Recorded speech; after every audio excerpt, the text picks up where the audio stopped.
मेरा नाम नीरज है। आज भी मैं उसके सामने बैठा हुआ बहुत रो रहा था, उसे याद कर रहा था, कह रहा था कि प्लीज़ मेरी ज़िंदगी में दोबारा से शामिल हो जाओ। तुम मुझे छोड़कर क्यों चली गई? मैं तो तुम्हारी ज़िंदगी को बेहतर बनाना चाहता था। मुझे नहीं पता था कि तुम मुझे इतनी जल्दी छोड़कर चली जाओगी। हर रात मेरी इसी तरह से गुजरती थी। उस काली अंधेरी रात की तेज़ हवाएं चल रही थी। ऐसा लगता था जैसे बारिश आने वाली है। मुझे भी यहाँ से जाना चाहिए था, मगर मेरा यहाँ से जाने का बिल्कुल भी मन नहीं कर रहा था। मैं यही सोच रहा था कि घर चला जाऊं, लेकिन अगर मैं चला गया तो मेरी मोहब्बत नाराज़ हो जाएगी और मैं अपनी मोहब्बत को एक सेकंड के लिए भी नाराज़ नहीं करना चाहता था। तभी चौकीदार आया और उसने मेरे कंधे पर हाथ रखा। मैंने पीछे पलटकर देखा तो वो कहने लगा कि साहब, आपको यहाँ से चले जाना चाहिए। मौसम ख़राब हो रहा है, ऐसा लग रहा है कि बारिश पड़ने वाली है।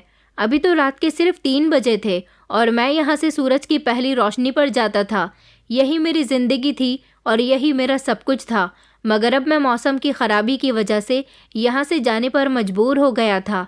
मैंने अपनी मोहब्बत को अलविदा कहा और मैं वहाँ से अपनी आंखों में आंसू लिए वापस आने लगा था। मेरी आंखों में अभी भी आंसू थे। सड़क पूरी तरह से सुनसान पड़ी थी। सड़कों पर ज़ोर ज़ोर से कुत्ते भौंक रहे थे। मैं जानता हूँ कि एक ऐसी सुनसान सड़क पर मुझे अकेले नहीं आना चाहिए था, तब भी जब आधी रात का समय हो रहा हो। जिस जगह पर मैं आया हुआ था वहाँ आने के लिए इंसान का बहुत बड़ा दिल चाहिए होता है, लेकिन मैं तो इस समय एक इतने बड़े सदमे से गुजर रहा था जिसको मैं बर्दाश्त नहीं कर पा रहा था। मेरी ज़िंदगी बड़ी वीरानी में गुजर रही थी। जिसको मैंने अपने दिल से लगाया था वो मुझसे दूर हो गई थी। मुझे कुछ भी अच्छा नहीं लग रहा था। यही सब सोचते हुए मैं सड़क पर चलते चला जा रहा था।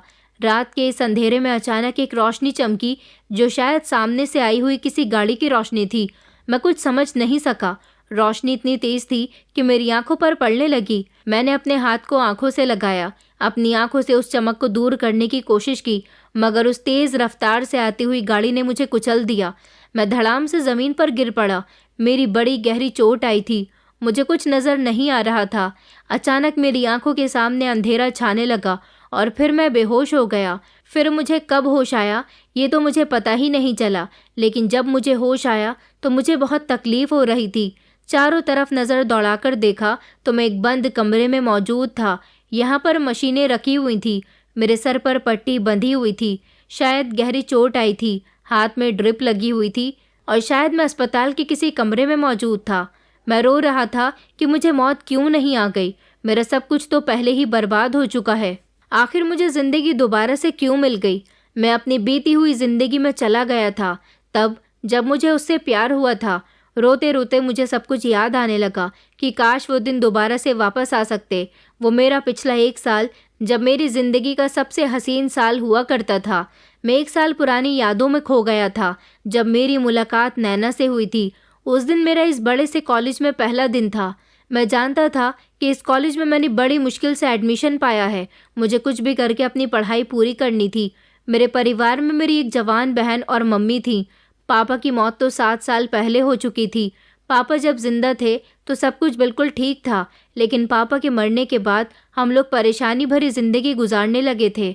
वैसे तो हमारे हालात शुरू से ही अच्छे नहीं थे, लेकिन जैसा भी था ज़िंदगी नॉर्मल तरीके से गुजर रही थी। मगर अब तो हम लोग पाई पाई के लिए तरस रहे थे। मेरी मम्मी लेडीज़ टेलर थी, औरतों के कपड़े सिया करती थी। वो कपड़े सिलने में इतनी माहिर थी कि उन्होंने पापा के मरने के बाद गृहस्थी को अच्छी तरह से संभाल लिया था। उन्हीं की वजह थी कि वो अपनी मामूली सी कमाई से अपने दोनों बच्चों को पढ़ा लिखा रही थी। मगर मेरी मम्मी चाहती थी कि उनके दोनों बच्चे अच्छे कॉलेज में पढ़ें। पापा के मरने के बाद मेरी पढ़ाई का बहुत नुकसान हुआ था, लेकिन मैं पढ़ना चाहता था। मम्मी ने जब मेरे दिल में पढ़ाई के प्रति लगन देखी तो उन्होंने मेरा एडमिशन शहर के सबसे महंगे और अच्छे कॉलेज में करवा दिया। ये बात ठीक थी कि इस कॉलेज की फ़ीस बहुत ज़्यादा थी, लेकिन मेरी मम्मी भी मुझे कामयाब देखना चाहती थी। बहन को तो जैसे तैसे उसकी पढ़ाई से रोक दिया गया था। इंटर करने के बाद वो मम्मी के साथ सिलाई के काम में उनका साथ देने लगी थी। मगर मैं इस कॉलेज में आया तो बहुत घबराया हुआ था। मेरी मम्मी ने पूरे 2 लाख रुपए जमा करके यहाँ पर मेरा एडमिशन करवाया था और अभी ना जाने और कितने पैसे देने बाकी थे। फ़िलहाल मैंने अपनी पढ़ाई शुरू कर दी थी। मैं पढ़ने में बहुत अच्छा था। धीरे धीरे मुझे इस कॉलेज में लगभग 1 हफ्ता गुजर चुका था। एक दिन मेरी टक्कर एक ऐसी लड़की से हुई जो बेहद खूबसूरत थी। उसको देखकर जैसे मैं कहीं खो सा गया था। ये कौन थी, ये खूबसूरत हसीना? ऐसा नहीं लगता था कि ये लड़की इसी धरती की है, ऐसा लगता था जैसे किसी परलोक से आई है। मैंने अपनी ज़िंदगी में इतनी खूबसूरत लड़की पहली बार देखी थी, और यही वो ऐसी लड़की थी जिसको मैंने आज पहली बार इतनी गौर से देखा था। मैं एक शरीफ लड़का था, मेरी नज़र लड़कियों पर नहीं रहती थी, और ना ही मैं ऐसा लड़का था जो ज़्यादातर अय्याशी में और बिगड़े हुए लड़कों के साथ अपनी ज़िंदगी गुजारता था। उससे मेरी टक्कर हुई तो मैंने उसे संभाल लिया था।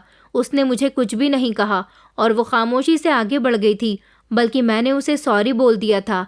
शायद उसे मेरा सॉरी बोलना पसंद आया था, हालांकि मेरी कोई गलती नहीं थी। मैं चाहता तो उसे सॉरी नहीं बोलता, क्योंकि टक्कर उसकी वजह से हुई थी। वो ही अपनी दोस्तों के साथ बातों में इतनी मगन थी कि उसने सामने की तरफ देखा ही नहीं। वो आगे चली गई और मैं उसे पीछे से देखता रहा। उसने तो मुझे पलटकर भी नहीं देखा। वो मेरे ही कॉलेज में पढ़ने वाली लड़की थी। मेरा उससे सामना कई बार हो चुका था, और तो और मेरी वो सीनियर थी। एक दिन मैं अपने कॉलेज से घर जा रहा था कि जब मैंने देखा कि वो लड़की बीच रास्ते में बड़ी परेशान खड़ी हुई है। मैंने अपनी स्कूटी रोकी और उससे कहा कि आपको कोई प्रॉब्लम है क्या? तो वो परेशान होते हुए कहने लगी कि मेरी गाड़ी ख़राब हो गई, ड्राइवर रास्ते में उसे ठीक करवा रहा है। कॉलेज की सारी लड़कियां जा चुकी हैं, मैं ड्राइवर के आने का ही इंतज़ार कर रही हूँ। बार बार ड्राइवर को फ़ोन कर रही हूँ और वो यही कहता है कि अभी गाड़ी ठीक हो रही है। मैंने कहा, अगर आपको कोई परेशानी ना हो तो आप मेरे साथ मेरी गाड़ी पर बैठ जाओ, मैं आपको आपके घर छोड़ देता हूँ। मेरी बात सुनकर वो कहने लगी कि मेरे साथ फ्लर्ट करना चाहते हो? मैं ऐसे लड़कों को बहुत अच्छे तरीके से जानती हूँ जो अपनी मीठी मीठी बातों में लड़कियों को फंसाने की कोशिश करते हैं। मुझे तुम्हारी मदद की कोई ज़रूरत नहीं है, मैं अपने ड्राइवर के साथ चली जाऊँगी। मैंने कहा कि आप मुझे गलत समझ रही हो, मैं ऐसा लड़का नहीं हूँ। अगर आपको ऐसा ही लगता है कि मैं आपकी मदद नहीं करना चाहता, बल्कि किसी मकसद की वजह से आपसे ऐसा कह रहा हूँ, तो आप एक काम कीजिए। मैंने अपनी गाड़ी की चाबी उसके सामने की और कहा कि आप मेरी स्कूटी से अपने घर चली जाइए। आपसे स्कूटी चलानी तो आती ही होगी। मैं पैदल ही अपने घर चला जाता हूँ। जिस सड़क पर वो लड़की खड़ी हुई थी वो बहुत सुनसान सड़क थी। उधर की तरफ कोई सवारी आती जाती भी नहीं थी। हमारा कॉलेज वैसे भी बहुत सुनसान इलाके में बना हुआ था, इसलिए ज़्यादातर लड़के लड़कियां अपनी ही सवारी से जाया करते थे। लगभग 20 किलोमीटर चलने के बाद ऐसा रास्ता आता था जहां पर हमें सवारी दिखाई देती थी। उस लड़की ने मेरी स्कूटी की चाबी अपने हाथ में ले ली थी, लेकिन वो शर्मिंदा हो रही थी। मैं समझ गया था कि वो मेरी स्कूटी पर मेरे साथ नहीं बैठना चाहती। मैंने उससे कहा था कि हाईवे आ जाने पर आप मुझे मेरी स्कूटी वापस कर देना, मेरी स्कूटी मेरे लिए बहुत कीमती है। फिर वहाँ से आप सवारी पकड़कर अपने घर चली जाना, तब तक मैं पैदल चलता हूँ। और मैंने पैदल चलना शुरू कर दिया था। मैंने देखा था कि वो लड़की धीरे धीरे अपनी स्कूटी लेकर आ रही थी और मुझे बड़े गौर गौर से देख रही थी। थोड़ी दूर गाड़ी पर चलने के बाद उसने स्कूटी रोक दी और कहने लगी कि अच्छा, मुझे माफ़ करना, मैंने तुम्हें गलत समझा। तुमने तो अपनी पूरी स्कूटी ही मेरे हवाले कर दी। ये लो, तुम अपनी स्कूटी खुद चला लो, मैं तुम्हारे पीछे बैठ जाती हूँ। मैंने उसे मना भी किया, मगर वो मेरी बात नहीं मानी। उसने कहा कि मुझे तुम पर भरोसा हो गया। उसके बाद मैंने उसे हाईवे आने तक छोड़ दिया था। वो लड़की कहने लगी कि बस मुझे यहीं पर छोड़ दो, मैं यहाँ से सवारी लेकर चली जाऊँगी। फिर उसके बाद वो ऑटो में बैठकर चली गई थी। शायद वहाँ से उसका घर ज़्यादा दूर नहीं था। उस लड़की ने मुझे बातों ही बातों में बताया था कि उसे किसी का इंतज़ार करना ज़्यादा पसंद नहीं है। अगर कोई उसे इंतज़ार करवाता है तो वो इंतज़ार नहीं करती, बल्कि अपनी मंजिल की तरफ चल पड़ती है। और आज मैंने उसकी मदद की तो वो बहुत ज़्यादा खुश हुई थी। वो बार बार मेरा शुक्रिया अदा कर रही थी। फ़िलहाल मैं अपने घर आ गया था। अगले दिन फिर से मेरी कॉलेज में उस लड़की से मुलाकात हुई। इस बार वो खुद मेरे सामने आई थी और उसने मुझे हेलो कहा था।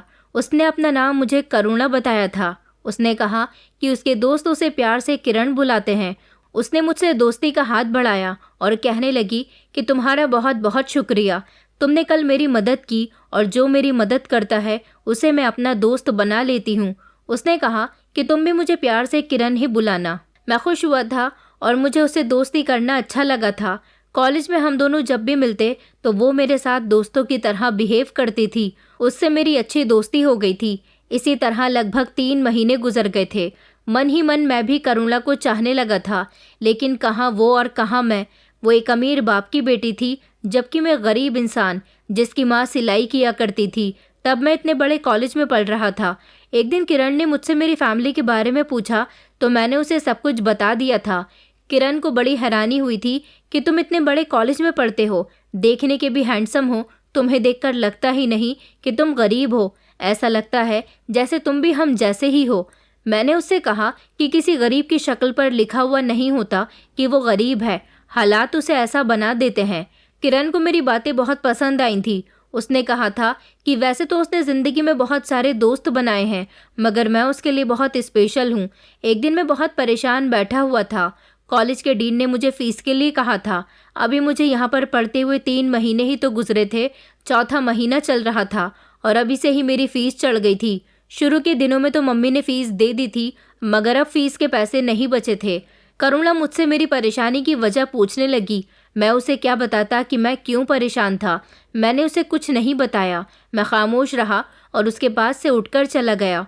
मगर करुणा ने मेरी परेशानी की वजह पता लगा ली थी और फिर उसने खामोशी से मेरी फ़ीस जमा करवा दी।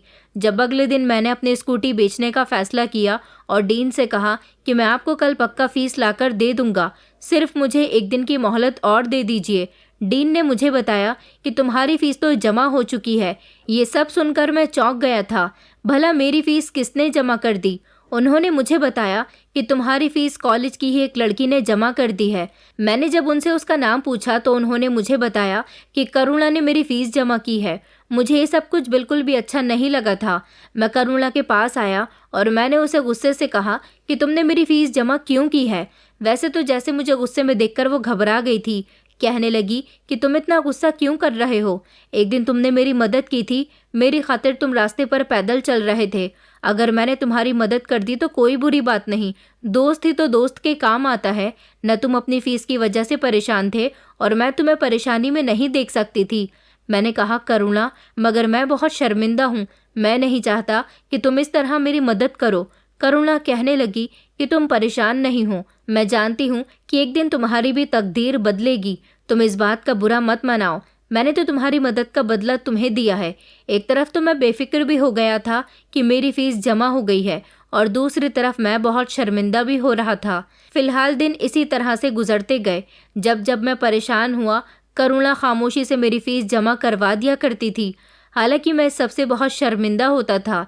मैं नहीं चाहता था कि वो मेरी पैसों से मदद किया करे, लेकिन करुणा बाज ही नहीं आती थी। एक दिन उसने मुझे प्रपोज़ कर दिया और मैं ये सब सुनकर हैरान रह गया कि वो इतनी अमीर लड़की मुझ जैसे गरीब लड़के को कैसे पसंद कर सकती है। उसने कहा कि वो मुझसे प्यार करने लगी है। मेरा साथ उसे इतना पसंद आया कि वो मुझसे बेपनाह मोहब्बत करने लगी और अब वो मुझे नहीं छोड़ सकती। बदले में मुझे भी उससे मोहब्बत करनी होगी। मैंने करुणा से मना भी किया था कि तुम्हारी मेरी मोहब्बत कभी सफल नहीं हो सकती। वो कहने लगी कि मुझे तुम्हारे साथ खुशी मिलती है। इस तरह हम दोनों की मोहब्बत धीरे धीरे आगे बढ़ने लगी थी। मुझे डर लगता था कि कहाँ मैं और कहाँ करुणा। वो इस बात को समझती क्यों नहीं है। फिलहाल वक्त इसी तरह से गुजरता जा रहा था। मैं बहुत खुश रहता था। ऐसा करुणा की वजह से था, क्योंकि करुणा जैसी लड़की की मोहब्बत पाकर मैं उसका दीवाना हो गया था। मैं इतना खुश रहने लगा था कि मुझे देखकर मेरी मम्मी और बहन भी बहुत खुश होती थी, क्योंकि बहुत समय के बाद मुझे खुशी महसूस हुई थी। अब तो ज़िंदगी में जितनी भी परेशानियां आती थी वो मैं आसानी से काट लेता था। करुणा के साथ ने मुझे बहुत हिम्मत वाला बना दिया था। कॉलेज में भी हम लोग ज़्यादातर साथ रहते थे। कॉलेज के बाद भी हम दोनों एक दूसरे के साथ पार्क में एंजॉय करने के लिए जाते थे और हम दोनों की एक दूसरे से फ़ोन पर भी बात होती थी। करुणा एक दिन मेरे घर भी गई थी। मैंने उसकी मुलाकात अपनी माँ और बहन से करवाई थी। करुणा के महंगे कपड़े और उसकी बड़ी सी गाड़ी देखकर मेरी मम्मी ने मुझसे कहा था कि बेटा, ये लड़की तुम्हारी दोस्त है या फिर कोई और बात है। मैंने मम्मी से कहा था कि अभी इस बारे में बात नहीं करते। मेरी माँ और बहन ने करुणा का हमारे घर में बहुत अच्छे से स्वागत किया था। वो मेरे घर आकर बहुत खुश हुई थी। यहाँ तक कि उसने मजाक में मेरा घर देखकर मेरी माँ और बहन के सामने ये भी कह दिया था कि अच्छा, ये है वो खूबसूरत महल जिसमें मैं तुम्हारे साथ रहूँगी।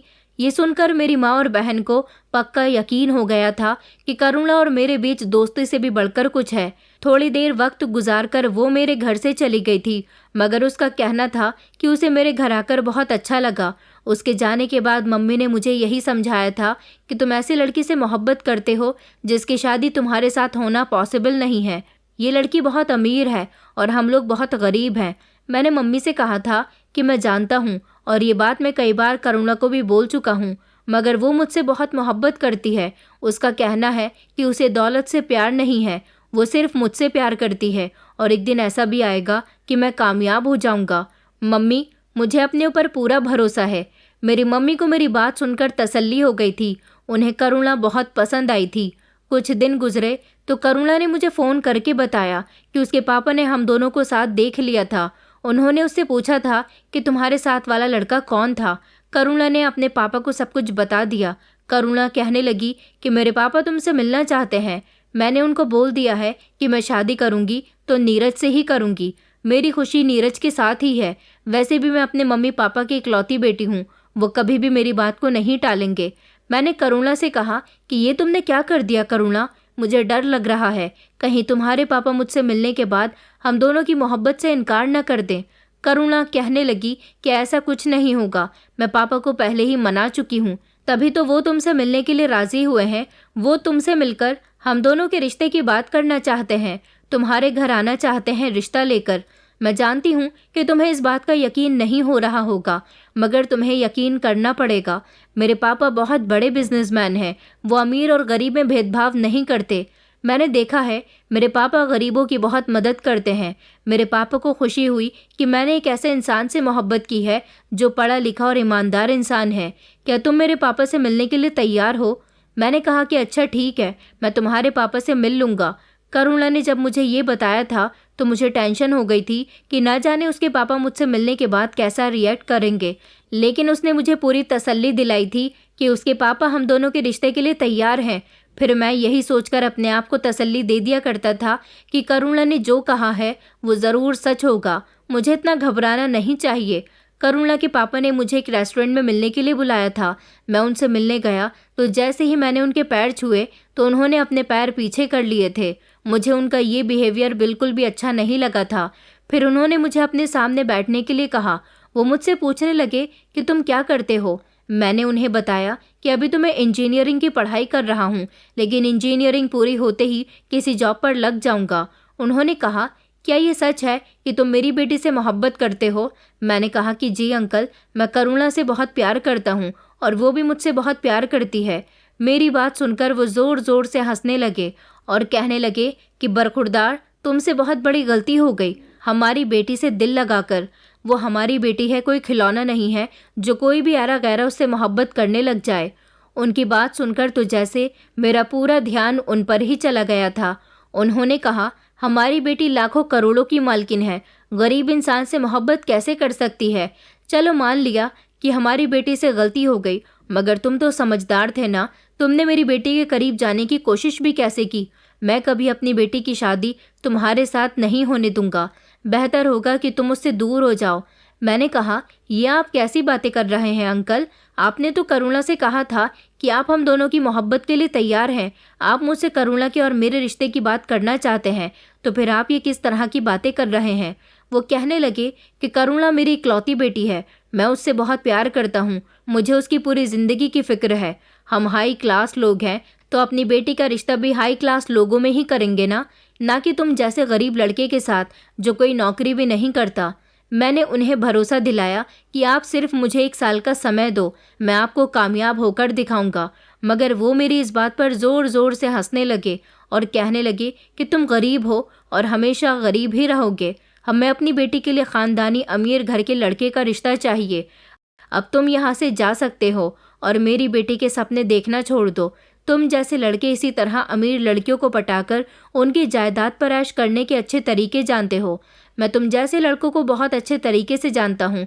मैं उस इंसान को आवाज़ लगाता रह गया था, मगर वो तो उठकर वहाँ से चला गया। मुझे इस बात पर बहुत गुस्सा आया था। मैं शर्मिंदा होकर अपने घर वापस आया तो अफसोस में बैठ गया था। मेरे पास मेरी मम्मी आकर बैठ गईं और उन्होंने मुझसे मेरी परेशानी की वजह पूछी तो मैं अपनी मम्मी के गले से लिपटकर ज़ोर ज़ोर से रोने लगा, क्योंकि अब कुछ भी मेरे हाथ में नहीं था। मेरी समझ नहीं आ रहा था कि मैं क्या करूं, किस तरह करुणा को हासिल करूं। मम्मी ने मुझसे बहुत ज़िद की और पूछने लगी कि तुम क्यों रो रहे हो? तो मैंने उनको करुणा के पापा की एक एक हरकत के बारे में बता दिया। मम्मी कहने लगीं कि बेटा, मैंने तो तुमसे पहले ही कहा था कि अपनी आंखों में हैसियत से बढ़कर कभी भी सपने नहीं सजाने चाहिए। जितनी हैसियत है उतने ही सपने देखोगे तो तकलीफ नहीं होगी, क्योंकि जब इंसान हैसियत से ऊपर सपने देखता है और उसके वो सपने टूट जाते हैं तो बहुत तकलीफ होती है, जैसे कि अभी तुम्हें हो रही है। मम्मी की बात मुझे बिल्कुल ठीक लग रही थी। उस दिन मैं काफ़ी टाइम तक अफसोस में रहा था। मेरी समझ नहीं आ रही थी कि मैं करुणा को फ़ोन करूं या नहीं। करुणा भी तो मुझे फ़ोन कर सकती थी, वो भी तो मुझसे पूछ सकती थी कि आखिर तुम्हारी मेरे पापा से क्या बात रही। बल्कि नहीं, वो मुझे फ़ोन क्यों करेगी? उसने तो खुद अपने पापा से मुझे जलील करवाने के लिए मिलने को कहा था। उसने मुझे पलटकर कॉल भी नहीं की। मुझे तो उससे बात करने में शर्म आ रही थी। ऐसा लग रहा था जैसे उसके पापा ने मुझसे जो कुछ भी कहा वो सब सच है। मुझे तो करुणा की कॉल का इंतज़ार था, लेकिन उसने मुझे कॉल नहीं की। 2 दिन गुजर गए थे। मैं बहुत परेशान रहा। काफ़ी इंतज़ार के बाद भी करुणा की ना तो कोई कॉल आई थी और ना ही कोई मैसेज आया था। मैं समझ गया कि उसके पापा ने बिल्कुल ठीक कहा था, मुझे उससे दूरी ही बना लेनी चाहिए। मगर मुझसे रहा नहीं गया। मैंने जब करुणा का नंबर ट्राई किया तो उसका नंबर बंद जा रहा था। मैं बहुत परेशान था। मेरी समझ नहीं आ रहा था कि मैं क्या करूं।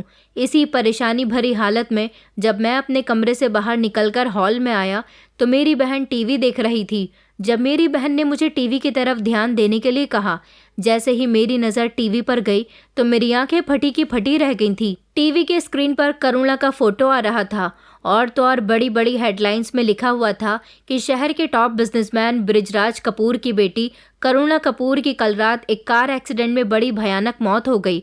उनका अंतिम संस्कार आज दोपहर 2 बजे तक किया जाएगा।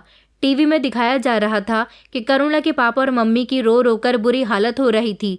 वो लोग एक्सीडेंट करने वाले के खिलाफ पुलिस में रिपोर्ट दर्ज करवा चुके थे, क्योंकि एक्सीडेंट करने वाला इंसान भी दूसरी गाड़ी में बैठा हुआ था और उसका पता लगाया जा रहा है।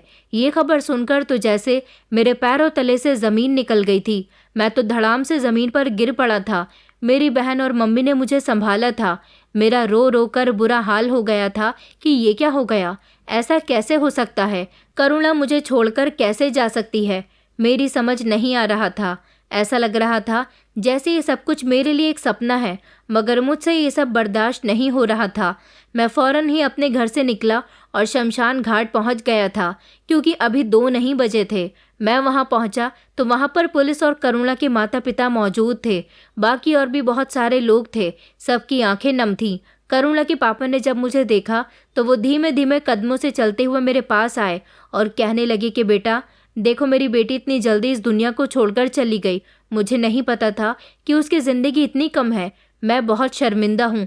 अगर उसकी ज़िंदगी ज़्यादा होती तो शायद मैं तुम्हारी शादी उसके साथ करवा देता, मगर मुझे माफ़ कर देना। मैंने तुम्हें उस दिन जो कुछ भी कहा, मैंने उनके हाथ पकड़ लिए क्योंकि वो मेरे आगे हाथ जोड़ रहे थे। मैंने उनसे कहा कि आपको शर्मिंदा होने की ज़रूरत नहीं है। ये कहकर मैं फूट फूट कर रोने लगा था। मुझे तो अपनी आंखों पर विश्वास ही नहीं हो रहा था। ऐसा लग रहा था जैसे करुणा जिंदा है और कहीं से मेरे पास आ जाएगी। मेरी हालत बहुत ज़्यादा ख़राब हो गई थी। मेरी आंखों के सामने करुणा की बॉडी का अंतिम संस्कार किया गया था। मैं आखिरी बार उसे देखना चाहता था, मगर भीड़ बहुत ज़्यादा होने की वजह से मैं आगे नहीं जा सका और पुलिस वालों ने कहा था कि एक्सीडेंट होने की वजह से बॉडी का चेहरा बुरी तरह से कुचल गया है, इसलिए उसका चेहरा कोई नहीं देख सकता। जिस समय शमशान घाट के अंदर करुणा की लाश को जलाया जा रहा था, उस समय मेरे दिल में एक अजीब सी आग लगी हुई थी। मैं ज़मीन पर बैठकर ज़ोर ज़ोर से रो रहा था और करुणा को बहुत याद कर रहा था। मैं उससे बहुत मोहब्बत करता था। मुझे नहीं पता था कि इतनी जल्दी वो मुझे छोड़कर चली जाएगी। उसने मेरा बहुत साथ दिया था। मुझे उसकी एक एक वफ़ा हमेशा याद रहेगी। काश उसकी मौत ना होती, उसके बजाय मैं इस दुनिया से चला जाता। मैं उसके बिना इस दुनिया में कैसे रहूँगा। मेरा मन कर रहा था कि मैं अपनी जान ले लूँ, मगर मुझे ज़िंदा रहना था, मेरी बहन और मेरी माँ के लिए। अगर मैं उन दोनों को छोड़कर चला जाता तो ना जाने उन दोनों का क्या होता। जब आपकी ज़िंदगी से आपका सबसे प्यारा चला जाता है तो आपका भी मन करता है कि आप भी उसी के पास चले जाएं। मैंने अपने दिल को बड़ी मुश्किल से समझाया था। मैं आखिरी समय करुणा से ना तो बात कर सका और ना ही मिल सका। मुझे इस बात का बेहद अफसोस रहा। उसकी यादें मेरे दिल में आज भी जिंदा हैं। बस उसी दिन से मैं हर रात शमशान घाट में उस जगह जाकर बैठने लगा जिस जगह करुणा की चिता जलाई गई थी। वहां बैठकर मैं उसकी यादों से बातें करता था। मेरा दिल नहीं मानता था, रात को नींद नहीं आती थी, इसलिए मैं रात को घर से निकलकर सारी रात शमशान घाट में बिताया करता था। जिस दिन से करुणा की मौत हुई थी उस दिन से एक भी रात ऐसी नहीं थी जिसे मैंने सुकून से सोकर अपने कमरे में गुजारा हो। मेरी हर रात करुणा की यादों में और उसके साथ बातों में गुजर जाती थी। मैं उससे अकेला ही बातें किया करता था। मुझे ऐसा लगता था जैसे वो शमशान घाट में उसी जगह पर मौजूद मेरी सारी बातों को सुन रही है। उस रात भी मैं शमशान घाट से निकल रहा था जब मेरा कार से एक्सीडेंट हो गया और मैं अस्पताल में मौजूद था। ये सारी बातें सोचकर मेरी आंखों में आंसू आ गए थे। मैं जितना रोता उतना मेरे लिए कम था। करुणा की मौत को 2 महीने हो गए थे। मुझसे उसकी मौत का सदमा बर्दाश्त नहीं हो रहा था। मेरी सेहत भी कमज़ोर हो गई थी। मेरी माँ और बहन हमेशा मुझसे कहती थी कि उसका ख्याल मैं अपने दिल से निकाल दूं। वो पहले भी तुम्हारी नहीं थी और अब तो वो दुनिया से भी चली गई। अब मैं उन्हें क्या बताता कि मेरी ज़िंदगी किन हालातों से गुजर रही थी। मेरे दिल में उसके अलावा कोई भी नहीं था। अभी मैं अस्पताल के बिस्तर पर लेटा इन सारी यादों में खोया हुआ था जब अचानक कमरे के अंदर एक आदमी आया। इस आदमी को मैं नहीं जानता था। शायद यही आदमी मुझे अस्पताल लेकर आया है। ये मेरे पास बैठ गया। इसने पहले मेरे हालचाल पूछे। मैंने इसे जवाब दिया कि मैं ज़िंदा हूँ, जो कि मुझे नहीं होना चाहिए था। मैं तो ना जाने कब से अपने मरने की दुआ मांग रहा था, मगर इतना सब कुछ हो जाने के बाद भी मैं ज़िंदा बच गया। मेरी बात सुनकर उसे हैरानी हुई और वो कहने लगा कि तुम ऐसी बातें क्यों कर रहे हो? ऐसा लगता है कि वक्त के सताए हुए हो। मैंने कहा कि आप सही कह रहे हो। मैं वक्त का सताया हुआ ही तो हूँ जो जीते जी मर चुका है, मगर आपके सामने बैठा है। मैं सिर्फ एक जिंदा लाश हूँ जो लोगों को दिखाई देती है, मगर मेरे अंदर कुछ भी नहीं है। उसने कहा, तुम देखने में तो पढ़े लिखे शरीफ घर के लगते हो। मुझे माफ़ करना, कल रात मेरी ही गाड़ी से तुम्हारा एक्सीडेंट हुआ था, मगर तुम उस रास्ते पर क्या कर रहे थे? वहाँ तो शमशान घाट के अलावा कुछ भी नहीं है। मैंने कहा, उस शमशान घाट में मेरा सब कुछ है।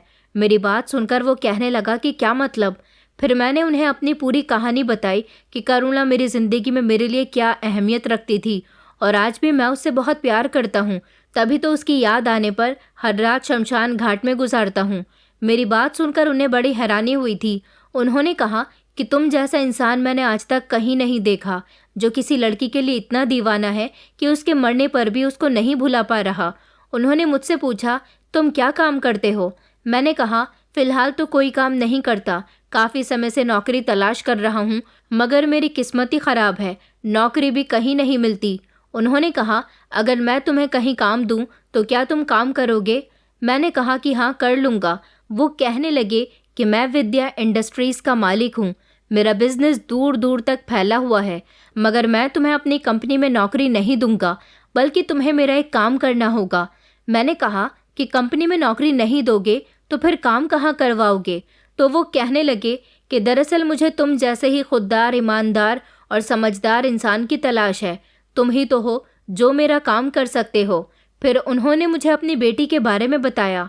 वो कहने लगे कि मेरी एक ही बेटी है। मेरी पत्नी तो इस दुनिया में रही नहीं, मगर मेरी बेटी मेरे लिए सब कुछ है। ये बात 10 साल पुरानी है। जब मेरी बेटी की उम्र 12 साल थी, उस समय मेरी पत्नी भी जिंदा थी। हमारी पूरी फैमिली हिल स्टेशन घूमने के लिए गई हुई थी। दरअसल मेरी बेटी अपने भाई से बहुत प्यार करती थी। मेरे बेटे का नाम रोनित था। उन दोनों भाई बहन में सिर्फ 1 साल का ही फ़र्क था, इसलिए वो दोनों एक दूसरे के भाई बहन होने के साथ साथ बहुत अच्छे दोस्त भी थे।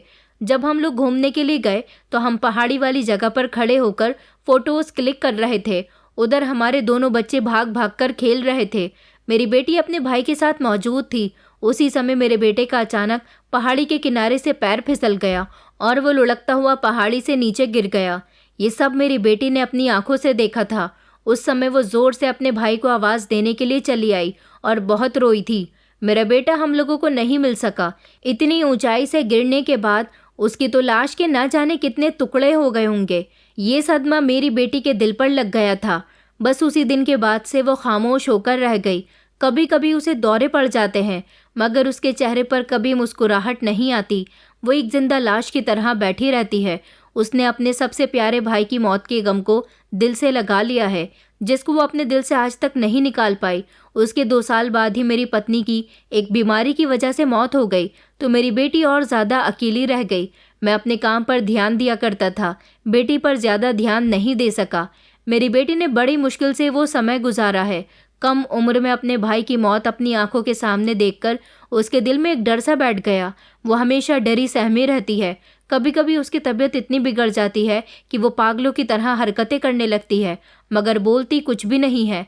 ऐसा नहीं है कि उसकी आवाज़ नहीं है, उसकी आवाज़ है, मगर वो सिर्फ तभी बात करती है जब उसे अपने भाई की याद आती है। भाई की तस्वीर उठाकर वो उससे बातें करती रहती है, उसे बुलाती है, उसके सामने रोती है। भले ही इस बात को 12 साल हो गए, मेरी बेटी अब जवान हो गई, मगर उसके भाई की मौत का गम उसके दिल से अभी भी नहीं निकला। मैंने कहा, मगर आप मुझे ये कहानी क्यों सुना रहे हो? इसमें मैं क्या कर सकता हूँ? उन्होंने कहा कि तुम्हें मेरा एक काम करना होगा, तुम्हें मेरी बेटी को खुश रखना होगा, मेरी बेटी का ख्याल रखना होगा, मेरी बेटी को ज़िंदगी की तरफ वापस लौटाना होगा। अगर तुम ये सब करने में कामयाब रहे तो शायद मैं अपना सब कुछ तुम्हारे नाम कर दूँ। मैंने उनसे कहा कि सर, मुझे माफ़ करना, मुझे आपकी दौलत नहीं चाहिए, मुझे सिर्फ इतने पैसे चाहिए कि मैं अपने परिवार का गुजारा कर सकूं। मुझे आपकी सारी दौलत का क्या करना है? मैं तो सिर्फ इतना कमाना चाहता हूं कि अपने परिवार से परेशानियों को दूर कर सकूं। उस आदमी ने कहा कि नहीं, मेरा वो मतलब नहीं है। मुझे लगा कि तुम दौलत के लालच में आकर मेरी मदद करने के लिए तैयार हो जाओगे। मैंने कहा कि मुझे दौलत का कोई लालच नहीं है, मैं आपकी मदद करने की कोशिश करता हूँ, लेकिन इसके बदले में आपको मुझे अपनी कंपनी में नौकरी देनी होगी।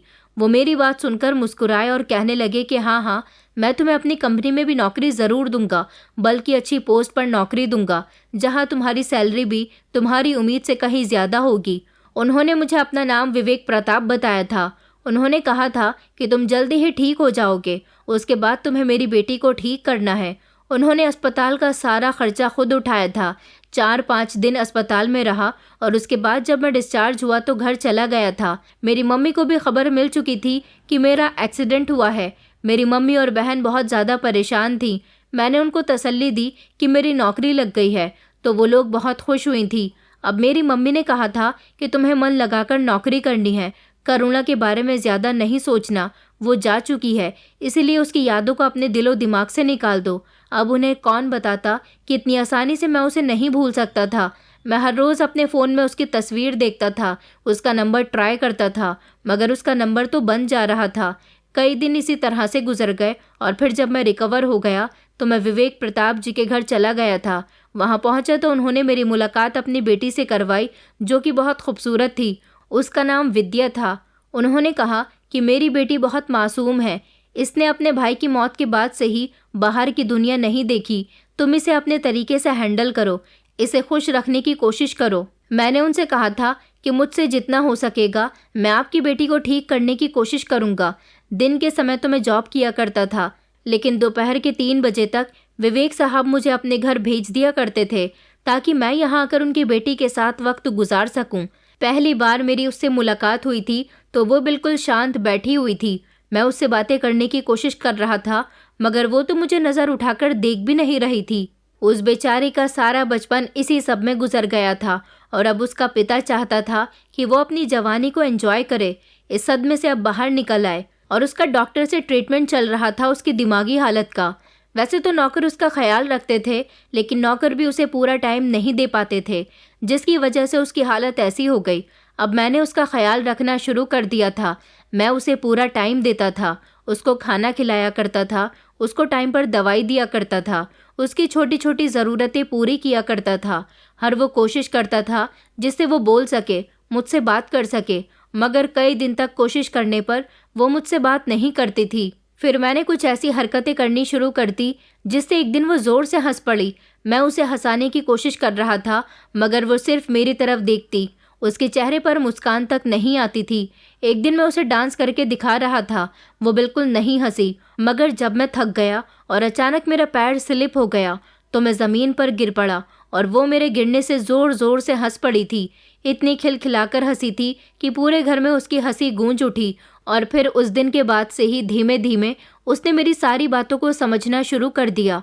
वो मेरे साथ हंसने लगी, बोलने लगी। उसने अपने पिता को भी अपनी आवाज़ सुना दी। उसे मेरा साथ पसंद आने लगा था। पूरे 1 साल के बाद उसे उसके भाई के बाद मेरी तरफ से पूरा साथ मिला, तो वो ज़िंदगी की तरफ वापस लौट आने लगी थी। दिन इसी तरह से गुजरने लगे थे।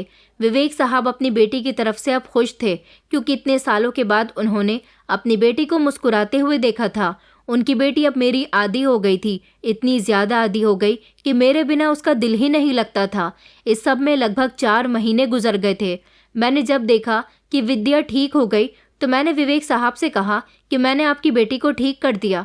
आप मुझे हर महीने इस काम की सैलरी दिया करते थे, जिससे धीरे धीरे मेरे घर के हालात भी बेहतर हो गए। मगर अब मैं ये काम नहीं कर सकता। अब मैं आपकी कंपनी में नौकरी करना चाहता हूँ। मेरी बात सुनकर वो कहने लगे कि तुम्हारी वजह से मेरी बेटी नॉर्मल हो गई। मैं तुम्हारा पीछा इतनी आसानी से नहीं छोड़ सकता। हाँ, मैं तुम्हें अपनी कंपनी में नौकरी देने के लिए तैयार हूँ, मगर इससे पहले तुम्हें मेरी बेटी से शादी करनी होगी। तुमने मेरी बेटी को ठीक करने में बहुत मेहनत की। ये जो कुछ भी है मेरे मरने के बाद मेरी बेटी का है, इसीलिए मैं चाहता हूँ कि तुम मेरी बेटी से शादी कर लो। ये सब कुछ मेरी बेटी के साथ साथ तुम्हारा भी हो जाएगा। बताओ, तुम्हें ये ऑफ़र मंजूर है? मैंने कहा, मुझे आपकी ये ऑफ़र हरगिज़ भी मंजूर नहीं है। आपने मुझसे कहा था कि मैं आपकी बेटी को ठीक कर दूँ, तो आपकी बेटी ठीक हो गई, मगर मुझे आपकी दौलत से कोई मतलब नहीं है। मेरे दिल में आज भी करुणा बसी हुई है। मैंने आपकी बेटी को ये सोचकर ठीक नहीं किया कि मुझे आपकी दौलत का लालच है, बल्कि मैंने उसे ये सोचकर ठीक किया कि एक पिता अपनी बेटी से दूर ना रहे, उसे उसकी बेटी पहले की तरह वापस मिल जाए। माफ़ कीजिएगा सर, आप सिर्फ मुझे अपनी कंपनी में नौकरी दे दीजिए। कल से मैं आपका ऑफिस ज्वाइन करना चाहता हूँ। अब से मेरा आपका ऑफिस में ही सामना हुआ करेगा। मेरी बात से ना जाने क्यों उनके चेहरे पर उदासी छा गई थी। मैं वहाँ से वापस आने लगा था। करुणा ने शायद हम दोनों की बातें सुन ली थी। वो रोते हुए अपने पापा के पास आई और उनसे कहने लगी कि पापा, इसे रोक लो, मैं इसके बिना नहीं रह सकती, मैं इससे मोहब्बत करती हूँ, प्लीज़ पापा।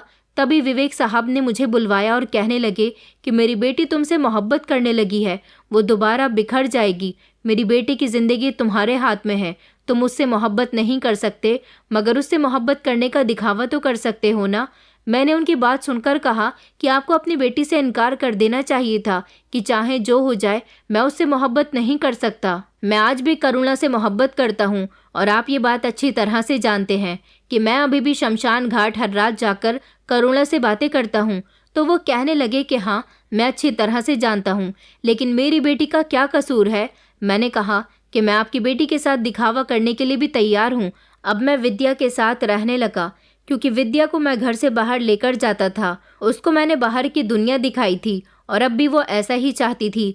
मैंने उसको निराश नहीं होने दिया, पूरी तरह से उसका ख्याल रखा।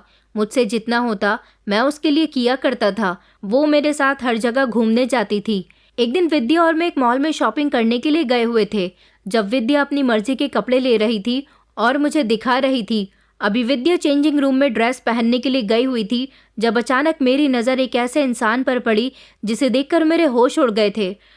वो धीरे धीरे मेरे करीब आ रही थी। उसकी आंखों में नमी थी, जबकि उसे पूरे 1.5 साल बाद देखकर मेरी आंखों में भी नमी आ गई थी। ऐसा कैसे हो सकता है? क्या कोई मरा हुआ इंसान जिंदा वापस लौट कर आ सकता है? मगर मैं करुणा को साफ साफ देख सकता था। उसने मेरे करीब आकर मुझे झंझोड़ दिया। मेरे सामने आकर जब उसने मेरा नाम लिया, तब मैं एक झटके से होश में आया था। वो मुझसे कहने लगी कि तुम मुझसे झूठ बोलते हो, तुमने मेरी ज़िंदगी बर्बाद कर दी। मैं तुमसे कितना प्यार करती थी, तुमने अपनी औकात दिखा ही दी ना। मैंने कहा, करुणा, तुम जिंदा हो या फिर मैं अपनी आंखों से कोई सपना देख रहा हूँ? मैंने करुणा के शरीर को छूकर देखा तो वो हकीकत में मेरे सामने थी। मैं झट से उसके गले लगकर फूट फूट कर रोने लगा। मेरी आंखों में बेहद आंसू थे। उसने मुझे जोर से धक्का दिया और कहने लगी कि बेवफा इंसान, तुमने मुझे धोखा दिया। ये वही लड़की है जिसके लिए तुमने मुझे छोड़ा।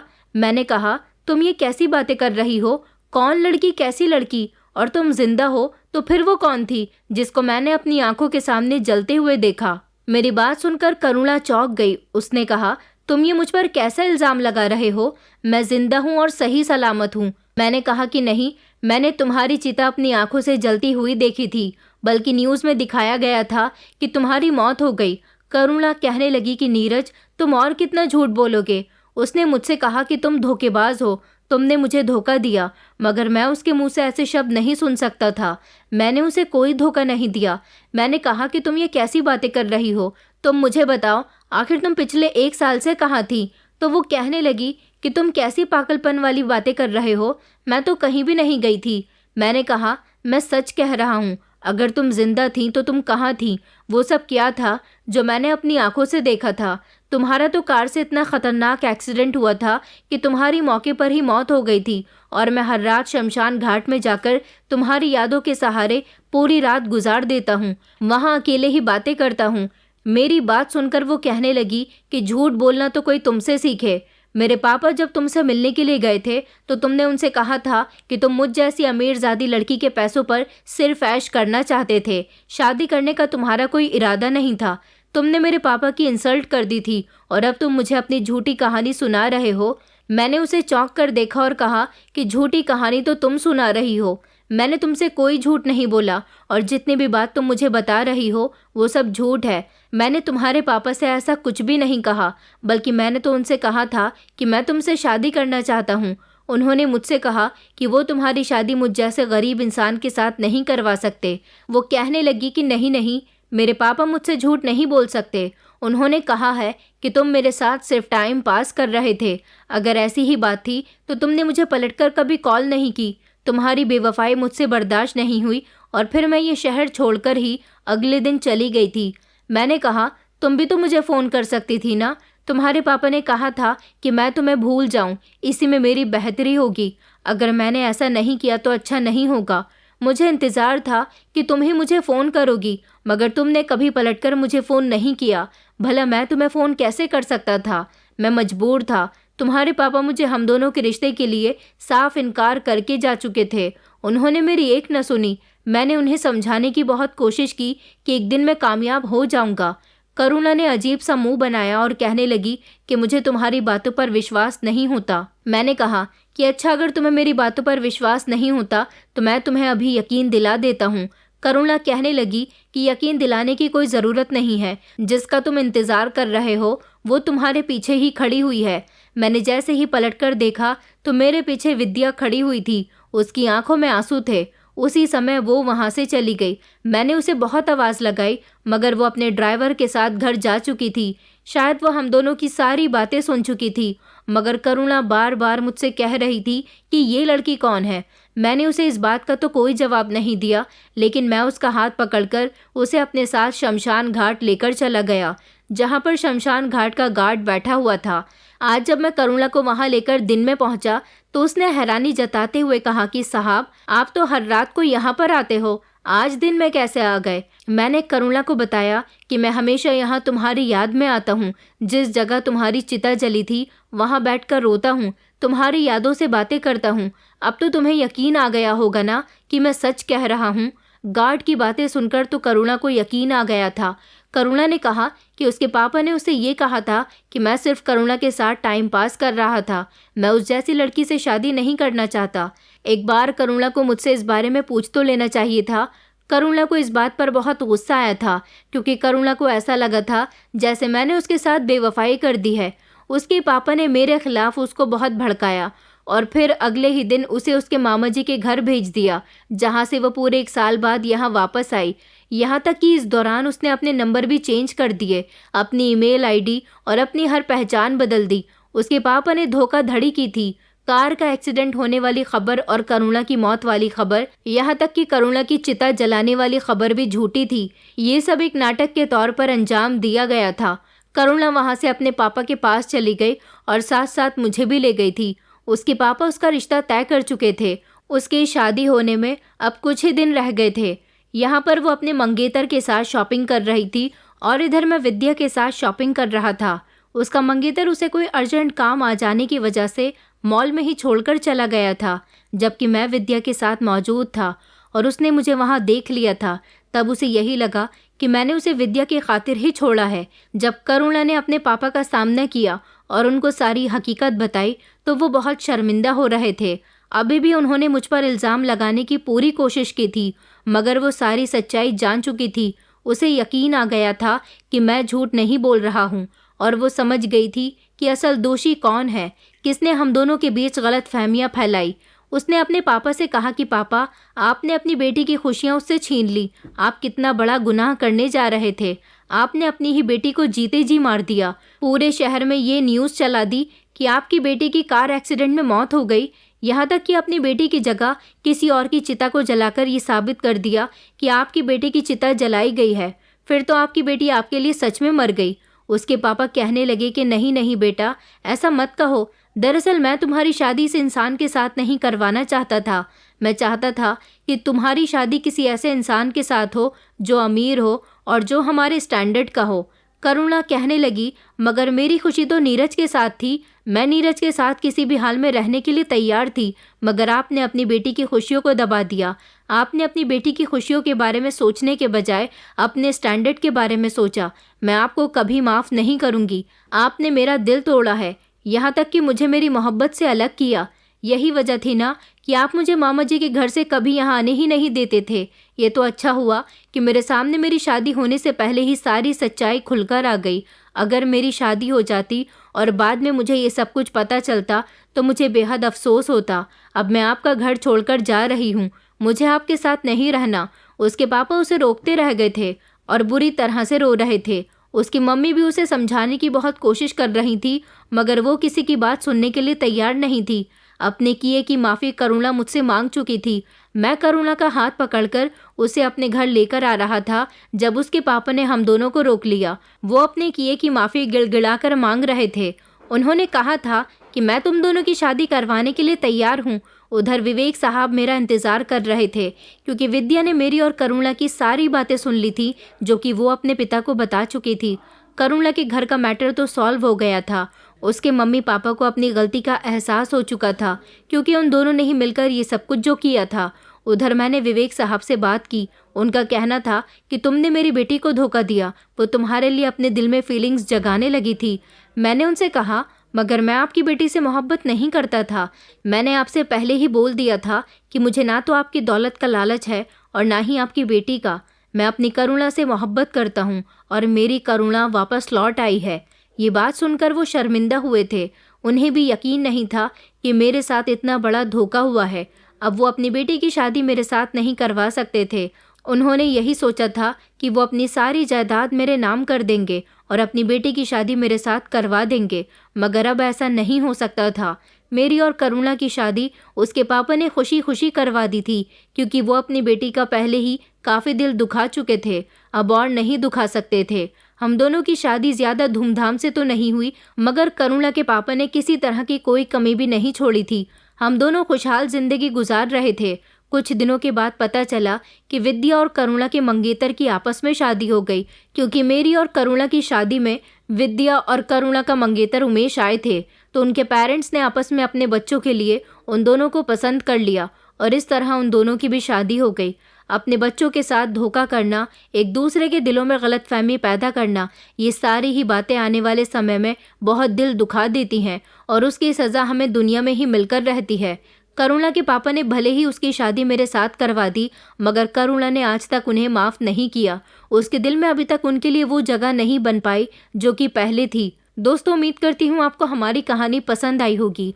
कहानी पसंद आई है तो वीडियो को लाइक करें, चैनल पर नए हैं तो चैनल को सब्सक्राइब करें और हाँ, नोटिफिकेशन बेल को ज़रूर दबाएं ताकि अगली अपडेट सबसे पहले आपको मिले।